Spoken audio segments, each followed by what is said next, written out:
What's in my girls bag. കുറച്ച് പഴക്കമുണ്ടല്ലേ ഈ tag line, എന്നാലും കുഴപ്പമില്ല കേട്ടോ. ഞങ്ങളുടെ കുട്ടിക്കുറുമ്പിക്കേ അവളുടെ ബാഗ് അവളുടെ ചേട്ടായിയുടെ സാധനങ്ങൾ ഒളിപ്പിച്ച് വെക്കാനുള്ള ഒരു സുരക്ഷിത കേന്ദ്രമാണ്. ചേട്ടൻ്റെ മാത്രമല്ല കേട്ടോ, ചാച്ചൻ്റെ പേഴ്സും എൻ്റെ ബ്ലൗസും, എന്തിന് അടുക്കളയിലെ ഉള്ളി, സബോള, പാത്രങ്ങൾ തുടങ്ങി കുപ്പയിലെ ആക്രി വരെ ഞങ്ങൾക്ക് ഇവളുടെ ബാഗിൽ നിന്നും കിട്ടും. അപ്പോൾ സാധനങ്ങൾ കാണാതെ കഴിഞ്ഞാൽ ആദ്യത്തെ പണി പെണ്ണിൻ്റെ ബാഗ് തപ്പലാണേ. ആ ബൈക്ക് ആരുടെയാ?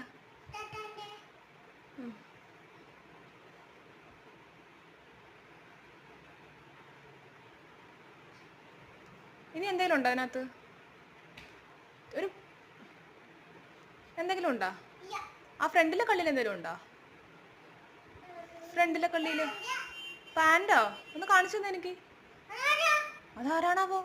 ഒന്ന് കാണിച്ചു തന്നെ പാൻറ്. ആ പാൻറ് ഒന്ന് കാണിച്ചു.